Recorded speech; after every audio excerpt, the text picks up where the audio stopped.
दोस्तों आज की इस वीडियो में मैं आपको जो भी बताने वाला हूं वो यदि आपको याद नहीं हुआ तो हमेशा के लिए पढ़ाना छोड़ दूंगा। तो वीडियो को लास्ट तक जरूर देखना, सब कुछ आपको इसी वीडियो में याद करा दूंगा जो भी मैं आज आपको इस वीडियो में बताने वाला हूं और बहुत इंपॉर्टेंट बातें बताने वाला हूं। तो हेलो दोस्तों, तो स्वागत है आपका मेरा इस YouTube channel GK lover BK में। आई होप आप सब बढ़िया होंगे। तो दोस्तों अपन बात कर रहे थे राजस्थान ज्योग्राफी की और उसमें भी बात कर रहे थे राजस्थान के भौतिक प्रदेशों की।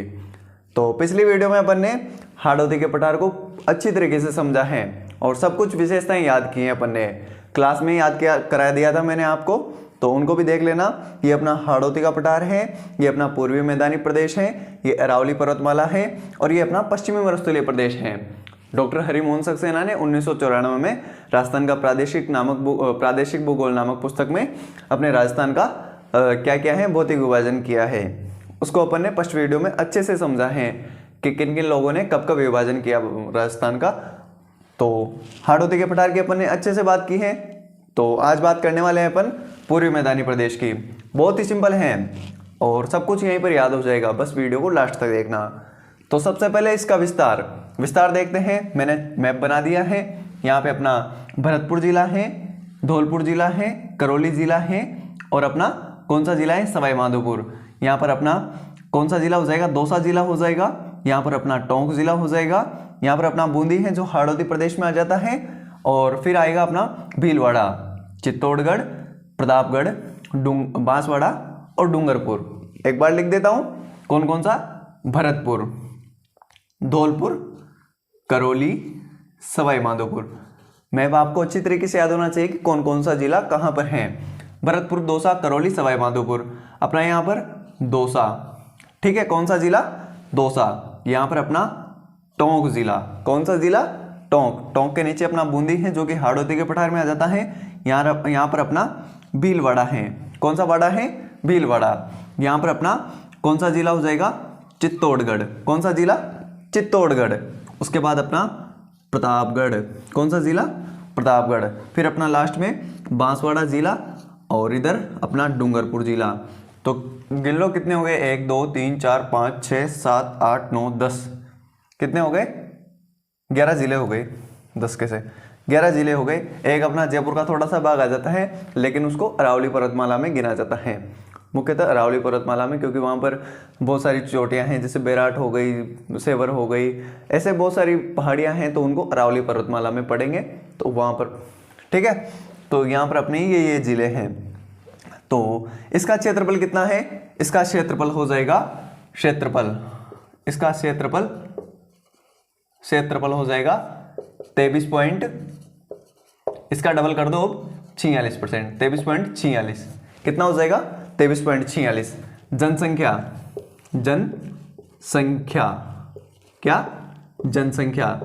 हो जाएगी यहाँ पर 39 या 40%। तो 39% ही लिख देते हैं, क्योंकि आप नेट वगैरह पे सर्च कर लोगे तो 39% ही मिलेगी आपको। 40 भी बोल सकते हैं, 39-40।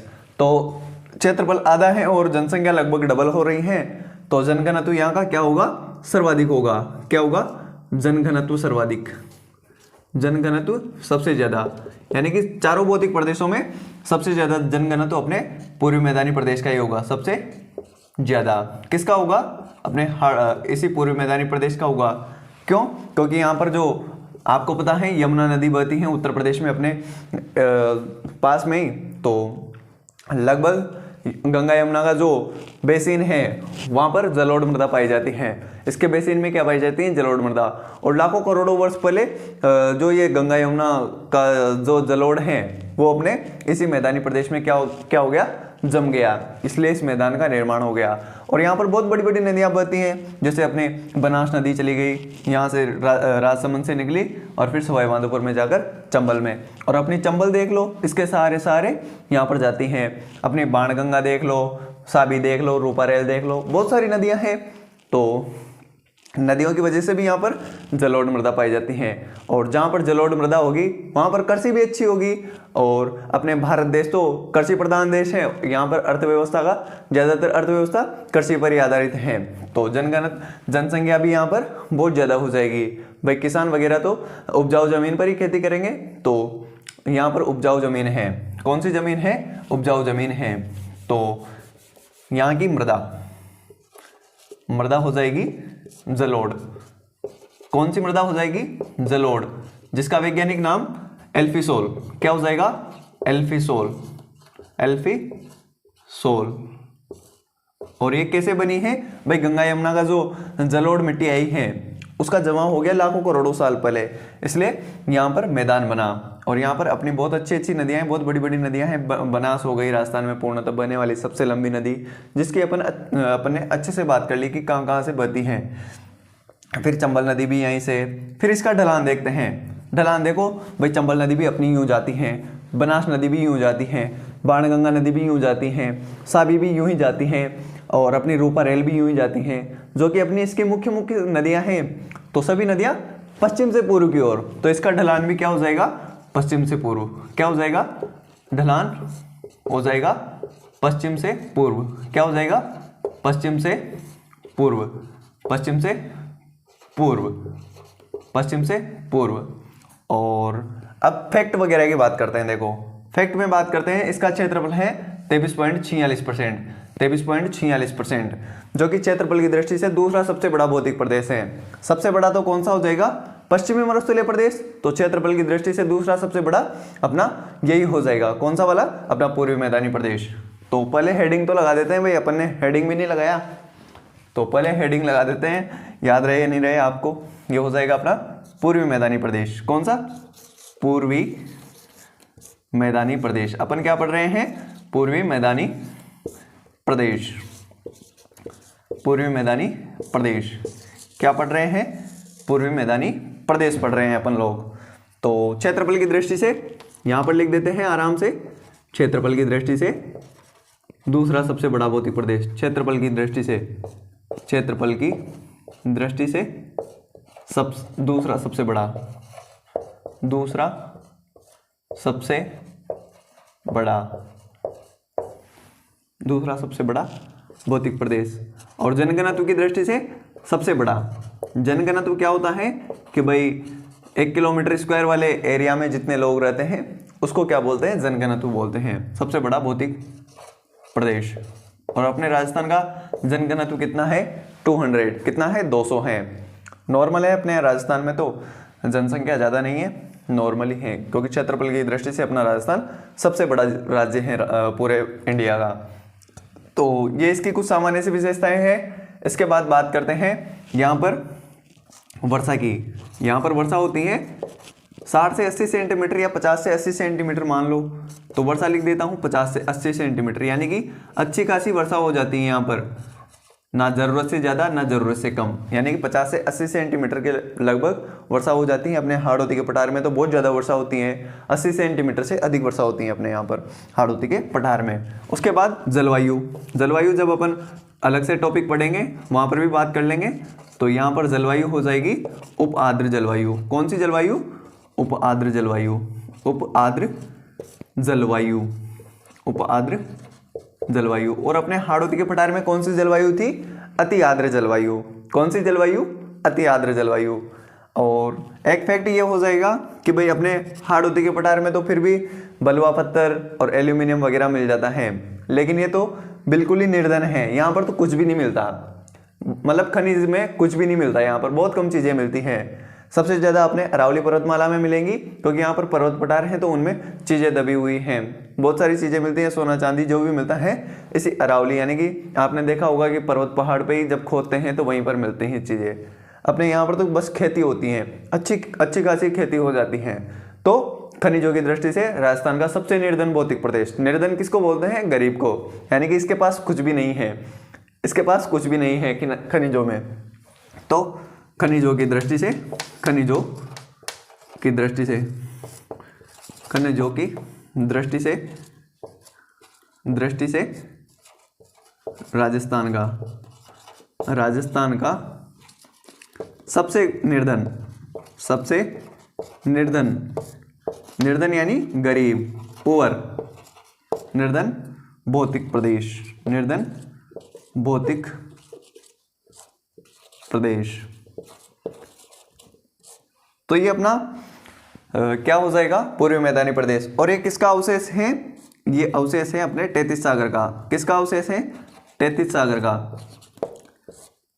33 सागर का आपको याद रखना है। 33 सागर, भाई सागर सूखेगा तो मैदान का निर्माण करेगा, और अपने राजस्थान में दो ही चीजों के अवशेष हैं, गोंडवाना लैंड और 33 सागर के। 33 सागर सूखेगा तो समतल जमीन, सागर सूखेगा तो समतल जमीन का निर्माण करेगा।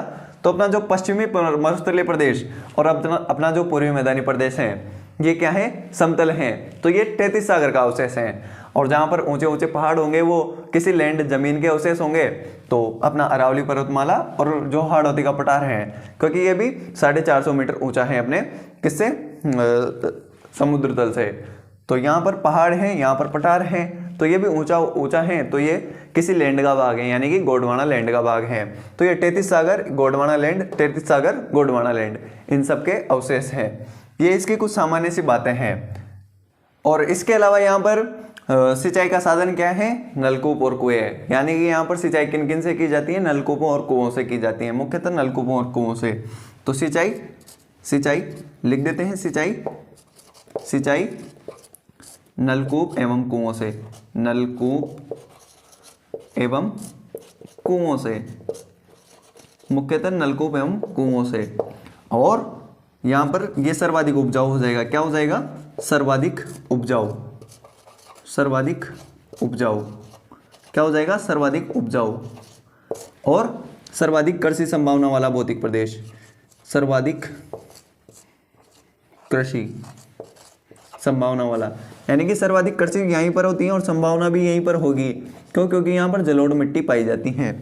और हर साल खादर है सही, खादर किसको बोलते हैं, जब मतलब कि बारिश के दिनों में जब अपनी नदी होती है तो वो जलोढ़ मिट्टी छोड़ जाती है, और नई नई हर साल मतलब जहाँ पर बाढ़ आती है तो वहाँ पर मिट्टी छोड़ जाती है, उसको ही खादर बोलते हैं। क्या बोलते हैं, खादर। सर्वाधिक कृषि संभावना वाला भौतिक प्रदेश क्या हो जाएगा, सर्वाधिक कृषि संभावना वाला भौतिक प्रदेश।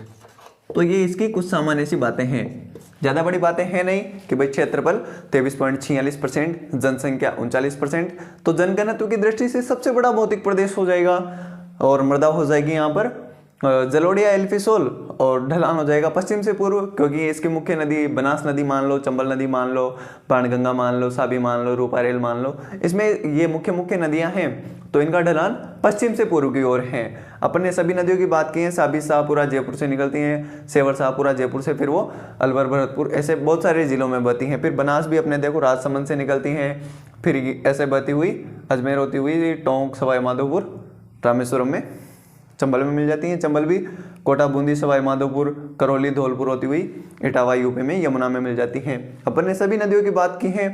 तो ये अपने प्यारे राजस्थान में ये अपना पूर्वी मैदानी प्रदेश, क्षेत्रफल की दृष्टि से दूसरा सबसे बड़ा कौन सा हो जाएगा, पूर्वी मैदानी प्रदेश, क्योंकि उसका क्षेत्रफल लगभग 60% है और इसका 23.46% है। और अपने इसका तो कितना था, 10% के करीब था। और यहाँ पर वर्षा 50 से 80 सेंटीमीटर या 60 से 80 सेंटीमीटर, यानी कि लगभग इन्हीं के मध्य है वर्षा। जलवायु उपाद्र जलवायु हो जाएगी और खनिजों की दृष्टि से सबसे निर्धन भौतिक प्रदेश हो जाएगा, क्योंकि यहाँ पर कोई खनिज नहीं पाया जाएगा। जबकि यहाँ पर तो अपने बलुआ पत्थर भी मिल जाता था, अपने एल्यूमिनियम भी मिल जाएगा, और अपने यहाँ पर भी मिल जाएगा। यहाँ पर तो तेल के भंडार भी मिल जाएंगे, अपने सौर ऊर्जा से संभावना वाला क्षेत्र भी मिलेगा, बहुत सारी चीज़ें मिल जाएगी खनिजों में। और यहाँ पर तो बहुत सारी चीज़ें हैं। अरावली पर्वतमाला तो खनिजों से भरी हुई है, और ये तो बिल्कुल गरीब है बेचारा खनिजों की दृष्टि से, यहाँ पर तो कुछ भी नहीं है। और अवशेष 33 सागर का अवशेष हो जाएगा। सिंचाई यहाँ पर नलकूप एवं कुओं से होती है, सर्वाधिक उपजाऊ भूमि है यहाँ पर, और सर्वाधिक कृषि संभावना वाला भौतिक प्रदेश हो जाएगा। तो इसकी कुछ सामान्य सी बातें हैं, आई होप आपको याद हो गई होगी। क्षेत्रफल 23.46%, जनसंख्या 39%, जनघनत्व की दृष्टि से सबसे बड़ा मृदा जलोढ़ मृदा हो जाएगी एल्फिसोल, इसलिए सर्वाधिक कृषि यहीं पर होती है। सर्वाधिक कृषि संभावना वाला भी यही हो जाएगा, क्योंकि यहाँ पर बहुत सारी नदियां हैं। उसके बाद अपन ने ढलान देख लिया, नदियों का ढलान पश्चिम से पूर्व की ओर है, और नदियां हमेशा ढलान की ओर ही बहती हैं, यानी कि ऊंचाई से ढलान की ओर बहती हैं। क्षेत्रफल की दृष्टि से दूसरा सबसे बड़ा, और फिर वर्षा देगी 50 से 80 सेंटीमीटर, जलवायु उपाद्र जलवायु, खनिजों की दृष्टि से सबसे निर्धन भौतिक प्रदेश हो जाएगा।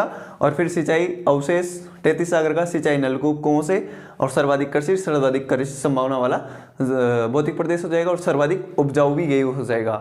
तो आई होप आपको ये याद हो गया होगा। और इसका विस्तार अरावली पर्वतमाला के किधर है, पूर्व में है, किधर है, अरावली पर्वतमाला के पूर्व में है, और हाड़ौती के पठार के पश्चिम में है। तो छोटी सी है अपनी पूर्वी मैदानी प्रदेश की विशेषताएं। तो आई होप आपको याद हो गई होगी। तो अब बच जाता है इसका वर्गीकरण कि इसको किन किन भागों में बांटा गया है। चंबल बेसिन, बनास बाणगंगा बेसिन, माही बेसिन, इन सब में इनको बांटा गया है 3 भागों में। तो कल अपन उनकी अच्छी से बातें करेंगे। तो आई होप ये वीडियो आपको पसंद आई होगी और समझ में भी आ गई होगी कि अरावली पर मतलब कि पूर्वी मैदानी प्रदेश की कौन कौन सी विशेषताएं हैं। तो ऐसे आशा करता हूँ कि आपको याद हो गई होगी। याद नहीं हुई हो तो एक बार और वीडियो को देख लेना, क्योंकि जहाँ तक मुझे लगता है वहाँ तक याद हो गई होगी। जो जितना अच्छे से सुनेगा उसको उतना ही जल्दी याद हो जाएगा। और 1-2 बार रिवाइज कर लेना, हमेशा आपके दिमाग में सेट हो जाएगा, कभी भूलने की बीमारी नहीं आएगी। फिर 10-15 दिन में जब आपको पढ़ने का मन करे तब देख लेना। 5 मिनट लगते हैं बस देखने में, एक बार देखना है आंखों से, बस कुछ नहीं करना ऐसे। तो आई होप आपको समझ में आ गया होगा। तो वीडियो पसंद आया हो तो वीडियो को लाइक और चैनल को सब्सक्राइब कर देना। मैं मिलता हूँ आपसे अगली वीडियो में, तब तक के लिए thank you, tata, bye bye.